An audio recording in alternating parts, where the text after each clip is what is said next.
Consumer awakening mission में आपका स्वागत है। फ्रेंड्स, हमने एक श्रृंखला शुरू की है स्टूडेंट्स के लिए लेसन्स, जिसमें हम नए कंज्यूमर प्रोटेक्शन एक्ट 2019 के बारे में उनके सारे प्रोविजंस की चर्चा करेंगे। पिछले एपिसोड में लेसन 1 में हमने उपभोक्ता संरक्षण अधिनियम 2019 के रूल्स के नोटिफिकेशन के बारे में बताया है और वर्चुअली हमने स्लाइड्स के माध्यम से रूल्स जैसे नोटिफाइड हुए हैं वो अपने स्लाइड्स के माध्यम से दिखाए हैं।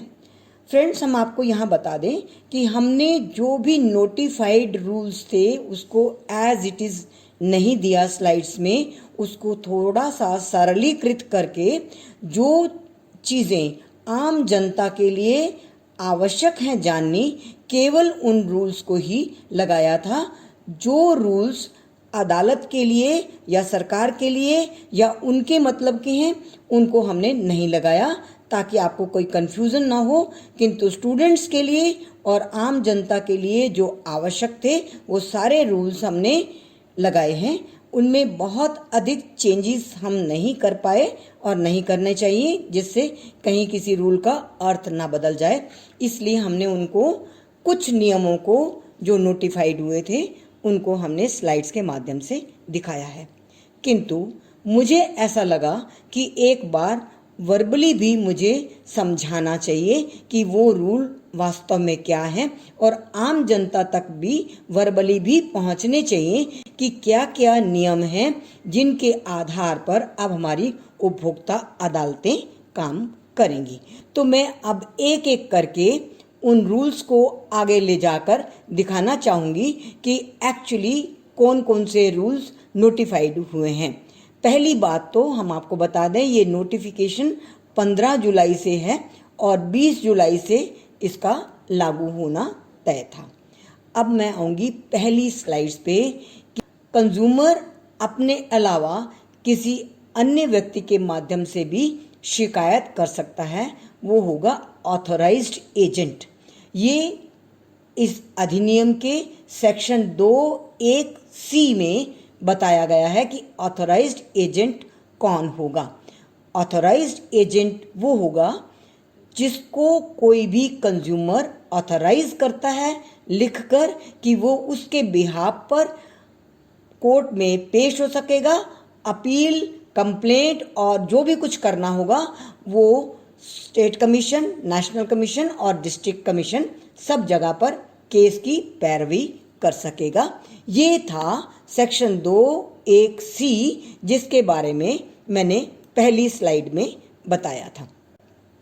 दूसरी स्लाइड में कंज्यूमर वेलफेयर फंड, इसकी चर्चा मैंने की है। कंज्यूमर वेलफेयर फंड आप बार बार सुनते होंगे कि कभी कभी कमीशन आदेश देते हैं किसी भी दोषी व्यक्ति को कि वो इतना अमाउंट कंज्यूमर वेलफेयर फंड में जमा करा दे। देखिए, होता क्या है, जब कोर्ट ऑर्डर करता है तो उसमें 3 तरह से उनको कंपनसेशन दी जाती है। पहला, किसी भी उपभोक्ता को जो वास्तविक हानि हुई है उसकी भरपाई, और दूसरा उसको मेंटल टेंशन जो हुई है उसके लिए कंपनसेशन, और तीसरा जो भी लिटिगेशन चार्जेस हुए हैं वो। और अब जो नया एक्ट आया है उसमें ये भी कहा है कि इंसिडेंटल लॉसेस जो होंगे वो भी। ये तो होगा कंज्यूमर जो फाइल करेगा केस। किंतु कई केसेस ऐसे होते हैं जिसमें पोटेंशियल कंज्यूमर भी होता है जो आइडेंटिफाई नहीं होता। जैसे मान लीजिए दूध की एक थैली है, उसमें 200 ग्राम दूध कम है। एक उपभोक्ता सामने आ गया और उसने अपनी थैली की बात की कि इसमें 200 ग्राम कम था, किंतु असंख्य और थैलियां पूरे देश भर में बिकी होंगी। इसलिए कोर्ट आदेश देता है उस पर्टिकुलर एंटरप्राइज को, बिजनेसमैन को या कंपनी को कि वो कुछ अमाउंट उन अनआइडेंटिफाइड कंज्यूमर्स के लिए भी कंज्यूमर वेलफेयर फंड में जमा करा दे, जो कंज्यूमर्स के हित में कभी भी काम आता है। जो लोग वकील नहीं कर सकते, जिनको किसी तरह की प्रॉब्लम होती है, उनको इस कंज्यूमर वेलफेयर फंड से सहायता दी जाती है। तो ये है कंज्यूमर वेलफेयर फंड। इसका अर्थ है स्टेट गवर्नमेंट और central government consumer welfare fund को बनाएगी और उस कंज्यूमर वेलफेयर फंड में पैसा वो कंपनियां डालेंगी जिनके अगेंस्ट आदेश होगा। ये कंज्यूमर वेलफेयर फंड जो है section 57 of central goods and services tax 2017 के अंतर्गत बनाया गया है या बनाया जाएगा, जो भी स्थिति होगी। तो ये था मेरा दूसरा स्लाइड, जिसके माध्यम से मैंने बताया कि welfare fund, consumer welfare fund क्या होता है। अब तीसरा मैंने जो बड़ा महत्वपूर्ण था वो ये लिया है कि अगर आपकी किसी चीज़ में कोई दोष निकलता है, खाने की चीज़, तो उसका सैंपल लैब से टेस्ट करवाया जाता है। उपभोक्ता कमीशन लैब से टेस्ट करवाते हैं। उसका क्या प्रक्रिया है हम आपको उसके बारे में बताएंगे। कंज्यूमर कमीशन क्या करता है, कंप्लेनेंट को ये आदेश देता है कि किसी साफ कंटेनर में प्रॉपरली सील जो हो सके उसमें टेस्टिंग के लिए वो पर्टिकुलर चीज़ डालकर ले आए जिसका टेस्ट कराना है। यदि कोई ब्रेड है, कोई दाल है, कोई इस तरह की चीज़ है जो पैकेट में है, उसको भी सील करते हैं कोर्ट के सामने। कोर्ट की ही सील लगती है, पर पैक करके कंज्यूमर को लेकर आना होता है कि पहले तो कोर्ट में दिखानी होती है वर्चुअली कि ये देखिए ये चीज़ है, इसमें फंगस है, ये दाल है, इसमें कीड़ा है, या ये सॉफ्ट ड्रिंक की कोई बॉटल है, उसमें कोई फॉरेन एलिमेंट है।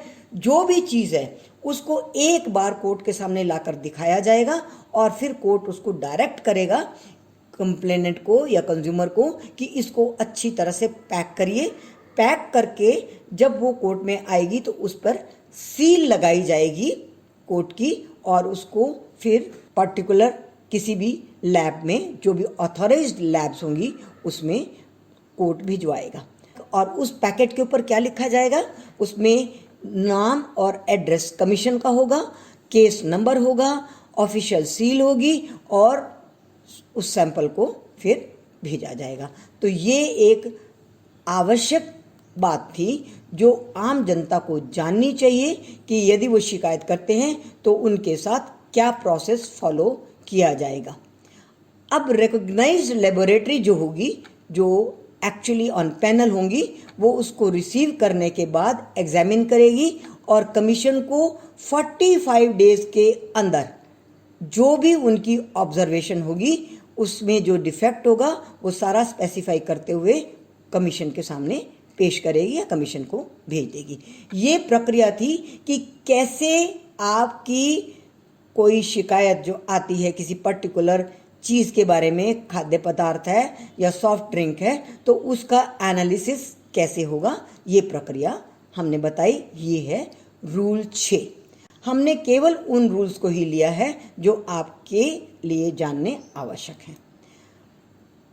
अगला पॉइंट जो हमने लिया है वो है फी शेड्यूल। अब कोर्ट के बहुत सारे प्रावधान बदले हैं तो फी स्ट्रक्चर भी बदला है। आपको कितनी फीस किस तरह से देनी होगी ये हम बताएंगे। सबसे पहले तो हम फीस शेड्यूल के बारे में बताएंगे। 5 लाख तक तो आपकी कोई फीस नहीं लगेगी। 5 लाख से लेकर 10 लाख तक आपको 200 रुपये की फीस लगेगी। कैसे लगेगी और कैसे देंगे वो हम आपको बताते हैं। 10 लाख से 20 लाख तक आपको 400 रुपये देने होंगे। 20 लाख से 50 लाख तक आपको 1000 देना होगा और 50 लाख से लेकर 1 करोड़ तक आपको 2000 रुपया फीस देनी होगी। ये तो आपका अमाउंट है कि कितना अमाउंट आपको देना होगा। अब हम बताएंगे स्टेट कमीशन में आपको अगर केस डालना है तो कितनी फीस आपको देनी होगी। 1 करोड़ से लेकर 2 करोड़ तक आपको 2500 रुपये देने होंगे। 2 करोड़ से लेकर 4, अब हम बताएंगे state consumer dispute redressal commission में आपको फी कैसे देनी होगी।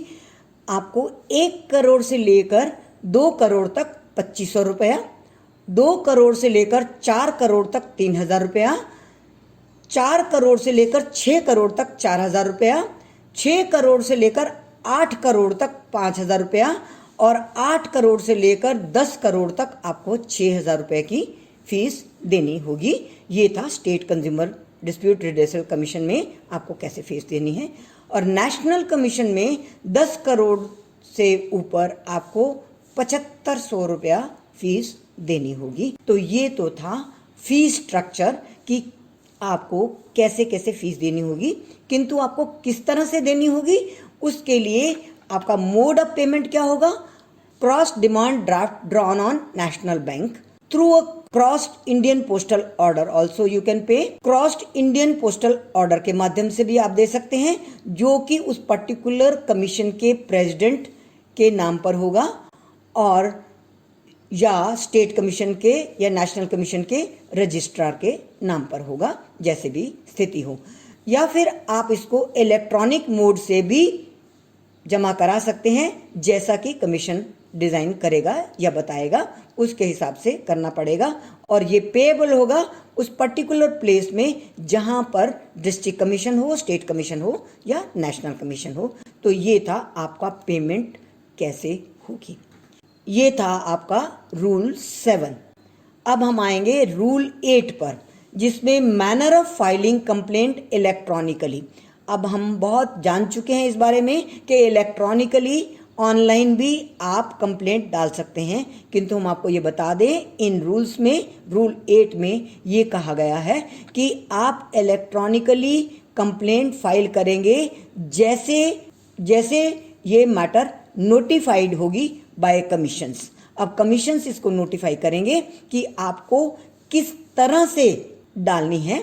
वैसे मैंने आपको बता दिया है कि आप इलेक्ट्रॉनिकली कंप्लेंट फाइल कर सकते हैं, किंतु वो एडमिट नहीं होगी, वो रजिस्टर होगी और एडमिशन के लिए फिर कंप्लेनेंट को फिजिकली आना पड़ेगा और जस्टिफाई करना पड़ेगा, कन्विंस करने पड़ेगा कोर्ट को कि आप कैसे कंप्लेंट डाल सकते हैं और कैसे कंप्लेनेंट बनते हैं। अब हम आएंगे रूल 9।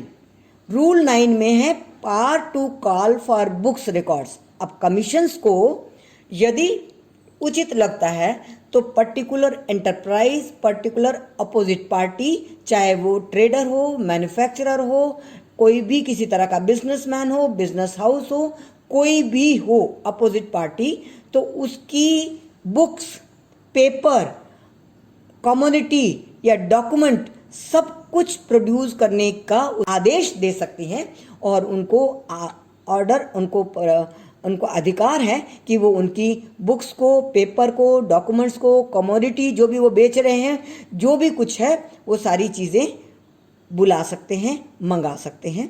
केवल मंगा ही नहीं सकते, रूल 9 के अंतर्गत ही, अंडर रूल 9 ओनली, उन सारी बुक्स को, पेपर्स को, डॉक्यूमेंट्स को, कमोडिटी को सीज भी कर सकते हैं। सीज करने के बाद वो अगर चाहें तो उनको वापस लौटा सकते हैं या अपने पास रख सकते हैं, किंतु उनको नेशनल कमीशन को विदिन 72 आवर्स सीजर होने के बाद इन्फॉर्म करना जरूरी होगा, यदि वो स्टेट कमीशन या नेशनल डिस्ट्रिक्ट कमीशन होगा तो। अब क्या है, अगला है रूल 10। रूल 10 में ये बताया गया है कि जो फी अमाउंट होगा उसको कैसे क्रेडिट किया जाएगा कंज्यूमर वेलफेयर फंड में। सारी फी कंज्यूमर वेलफेयर फंड में जाएगी और जहां पर कंज्यूमर वेलफेयर फंड अभी एस्टैब्लिश नहीं हुआ है तो वो स्टेट गवर्नमेंट, सेंट्रल गवर्नमेंट के कंज्यूमर वेलफेयर फंड में जमा करा देंगे। जो ये अमाउंट, रूल 10 का ही है ये पार्ट, कि जो ये अमाउंट पे किया जाएगा या डिपॉजिट किया जाएगा कंज्यूमर वेलफेयर फंड में, वो कंज्यूमर वेलफेयर फंड से कंज्यूमर्स को होने वाले लॉस, इंजरी इत्यादि में काम आएगा उन कंज्यूमर के जो आइडेंटिफाइड नहीं है। यदि कोई कंज्यूमर आइडेंटिफाइड नहीं है और कंज्यूमर वेलफेयर फंड में अमाउंट जमा किया गया है, तो वो जब कभी भी किसी भी कंज्यूमर को किसी भी तरह की सहायता की आवश्यकता होगी तो उसके लिए प्रावधान है कि उस फंड का यूटिलाइजेशन जो होगा कंज्यूमर्स के वेलफेयर में ही होगा। उसके लिए अलग से प्रावधान है, अलग से व्यवस्था की गई है कि कैसे जब कोई वकील नहीं कर सकता या किसी तरह की आवश्यकता होती है तो कंज्यूमर उस फंड के लिए अप्लाई कर सकते हैं और अप्लाई करने पर वो उस फंड से कंज्यूमर की मदद की जाएगी। अब अगला है रूल 11। रूल 11 में हम ये बताएंगे कि स्टेट कमीशन या नेशनल कमीशन दोनों ही किस तरह से अपील की हियरिंग करेंगे। तो पहला हम रूल बताएंगे, रूल 11 में स्टेट कमीशन में अपील की हियरिंग कैसे होगी। अपील यदि किसी ने डालनी है तो पहले वो मेमोरेंडम प्रेजेंट करेगा स्टेट कमीशन के सामने, खुद आकर रजिस्टर्ड पोर्ट से या किसी ऑथराइज्ड एजेंट के माध्यम से स्टेट कमीशन को एड्रेस करते हुए कि हमको अपील फाइल करनी है। ये मेमोरेंडम होगा। हर मेमोरेंडम साफ राइटिंग में लिखा जाएगा, अच्छे से पढ़ा जाए, साफ शब्दों में होगा और उसमें अपील के ग्राउंड बताए जाएंगे कि क्या ग्राउंड है और क्यों अपील फाइल की जानी चाहिए, और उन ग्राउंड्स को भी अच्छी तरह से नंबर्ड होने चाहिए। मीनिंग देयर बाय कि अच्छी से साफ राइटिंग में मेमोरेंडम हो, उसमें अपील का कारण बताया जाए, ग्राउंड बताया जाए और उसमें पूरे 1, 2, 3 करके संख्या दी जाए कि कौन कौन से क्या क्या ग्राउंड्स हैं, स्पष्ट रूप से लिखा जाए। हर मेमोरेंडम के साथ एक सर्टिफाइड कॉपी उस ऑर्डर की होनी चाहिए जिस ऑर्डर के अगेंस्ट आप अपील कर रहे हैं। यदि डिस्ट्रिक्ट कमीशन के ऑर्डर के अगेंस्ट अपील कर रहे हैं तो उसकी सर्टिफाइड कॉपी हो, स्टेट कमीशन के ऑर्डर के अगेंस्ट अपील कर रहे हैं तो उसकी भी सर्टिफाइड कॉपी हो, और अगर नेशनल कमीशन के ऑर्डर के अगेंस्ट आप अपील करेंगे सुप्रीम कोर्ट में तो उसके लिए भी उसकी कॉपी साथ में लगाना आवश्यक होगा। यदि आपने अपील ठीक समय पर नहीं डाली है और जो स्पेसिफाइड लिमिट है सेक्शन 41 के अंडर जो स्पेसिफाइड लिमिट है आपकी अपील फाइल करने की, तो आपको साथ में एक एप्लीकेशन भी लगानी होगी जिसकी 4 कापियां लगाएंगे आप। हमारे इस डिले को कंडोन किया जाए, फैक्ट्स बताएंगे, एफिडेविट देंगे कि किस वजह से आप देर से फाइल कर रहे हैं, आपने समय पर क्यों नहीं फाइल किया, उसके लिए आप एफिडेविट देंगे और कारण बताएंगे। तब उस पर कंसिडर करेगा कमीशन कि आपको आपके इस डिले को कंडोन करना है या नहीं। इसी तरह का प्रोसीजर नेशनल कमीशन में जब आप जाएंगे अपील के लिए तो उसमें भी बिल्कुल यही सेम प्रोसीजर फॉलो किया जाएगा। लेसन 1 में तो उसको अलग से लिखा है रूल 12 करके, किंतु हम आपको समझा रहे हैं उसमें कोई अंतर नहीं है। दोनों ही स्थितियों में आपको अच्छे से वही प्रोसीजर फॉलो करना है जो स्टेट कमीशन के सामने अपील फाइल करने के दौरान किया गया था। नेशनल कमीशन में अगर आपको अपील फाइल करनी है, नेशनल कमीशन में भी अगर आपको फाइल करना है तो आपको वही प्रोसेस फॉलो करना पड़ेगा। और साथ ही यदि ऑर्डर में स्पेसिफाई किया गया है कि this much amount is to be paid while preferring appeal, तो अपील के साथ आपको नेशनलाइज्ड बैंक पर ड्रॉ किया हुआ एक cross demand draft in favour of registrar देना होगा, तब आपकी अपील एडमिट होगी। रूल 14 भी आप उसी प्रोसीजर की बात करते हैं कि आपको कैसे अपील का प्रोसेस फॉलो करना है। अब हम आएंगे इन कमीशंस की भी कुछ ड्यूटीज होंगी। स्टेट कमीशन की ड्यूटी होगी कि वो स्टेट के अंडर काम करने वाले district consumer dispute redressal commissions की वर्किंग के बारे में और उनके जो कंज्यूमर प्रोटेक्शन के लिए मेजर्स तय हैं उनको फॉलो करने के बारे में उनको क्वार्टरली रिपोर्ट देनी होगी नेशनल कमीशन को और मिनिस्ट्री को। नेशनल कमीशन को और मिनिस्ट्री को बताना होगा उस स्टेट के अंदर कितने डिस्ट्रिक्ट फोरास एस्टैब्लिश्ड हैं, उनकी परफॉर्मेंस क्या है, इम्प्लीमेंटेशन उसकी परफॉर्मेंस क्या है, कितने केसेस इंस्टीट्यूट हुए, कितने डिस्पोज ऑफ हुए और क्या स्थिति है, कितनी पेंडिंग है, ये सारी उनको क्वार्टरली रिपोर्ट देनी होगी। और कॉन्फोनेंट प्रोजेक्ट के अंतर्गत जो भी प्रावधान है उनको इम्प्लीमेंट किया जा रहा है या नहीं, ये आप जानते हैं। कॉन्फोनेंट प्रोजेक्ट के अंतर्गत सारी सूचनाएं कॉज लिस्ट, रोज के दिखाए जाते हैं, कितने जजमेंट्स हो गए, उनके ऑर्डर्स दिखाए जाते हैं, उनको अच्छी तरह से चलाया जा रहा है या नहीं, इसकी भी रिपोर्ट स्टेट कमीशन को, मिनिस्ट्री को और नेशनल कमीशन को देनी होगी, सारे district consumer dispute redressal commission के बारे में और उस पर्टिकुलर स्टेट कमीशन के बारे में। ट्रेनिंग्स की भी सूचना देनी होगी, क्योंकि मेंबर्स की और प्रेसिडेंट्स की भी ट्रेनिंग करवाई जाती है जब उनको अपॉइंटमेंट दी जाती है। तो पहली बार तो एक बार तो होती ही है, इंटरवल्स में भी होती है। ये trainings Indian institute of public administration करवाता है on behalf of ministry of consumer affairs, central government. तो इनकी क्या स्थिति है, क्या सारे मेंबर्स और प्रेसिडेंट ट्रेनिंग ले चुके हैं या उन स्टेट्स और डिस्ट्रिक्ट लेवल के ऑफिसर्स जो हैं उनकी ट्रेनिंग हो चुकी है।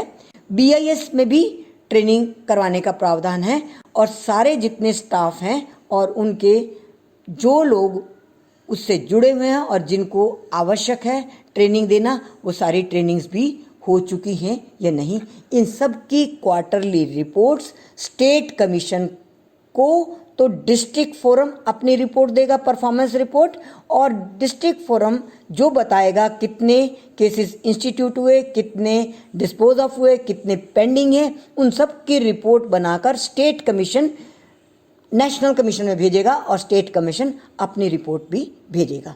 तो फ्रेंड्स, आज मैंने केवल और केवल उन नियमों पर चर्चा की है जो आप लोगों के लिए, आम जनता के लिए, स्टूडेंट्स के लिए, वकीलों के लिए, सबके लिए, जो भी इस व्यवसाय से जुड़े हुए हैं, जो भी इस लाइन से जुड़े हुए हैं, जो भी कंज्यूमर प्रोटेक्शन एक्ट के under established in redressal agencies में जाकर काम करते हैं, उनकी जानकारी के लिए चुनकर कुछ प्रावधानों की चर्चा की है।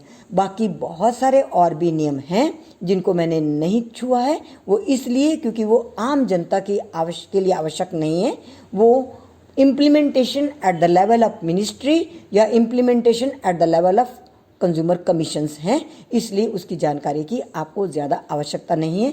ये रूल 18 था ट्रेनिंग के बारे में। तो thank you very much friends for listening to me with patience. बने रहिए हमारे साथ, हमारे चैनल को सब्सक्राइब कर लीजिए यदि अभी तक नहीं किया है तो, क्योंकि हम रेगुलरली, ये हमारा लेसन दूसरा है, तो हम रेगुलरली लेसन्स देंगे। हम पैरेलल चल रहे हैं, एक तरफ हम स्टूडेंट्स के लिए ये स्लाइड्स शो दे रहे हैं ताकि उनके पास रेडी रेफरेंस रहे रूल्स का, लॉ का, जानकारी का। साथ ही साथ हम वर्बली भी चलते चले जाएंगे, जो कुछ भी हम स्लाइड्स के माध्यम से दिखाएंगे, आवश्यकता होगी तो हम वर्बली भी उस पर लेसन्स बनाएंगे। और इसके साथ साथ अलग से हम नए नए केसेस जैसे जैसे डिसाइड होते हैं उनके बारे में भी अलग से चर्चा कर रहे हैं। कंज्यूमर प्रोटेक्शन एक्ट 2019 के अंतर्गत जो कुछ भी नया होगा वो हम आपको बताएंगे। उसको हम लेसन के फॉर्म में नहीं कर रहे, किंतु अलग से हम नया उपभोक्ता संरक्षण अधिनियम, उसके बारे में परिचय, जानकारी, जजमेंट्स आदि जो कुछ भी होगा नया वो हम आपको बताते रहेंगे। Thank you very much.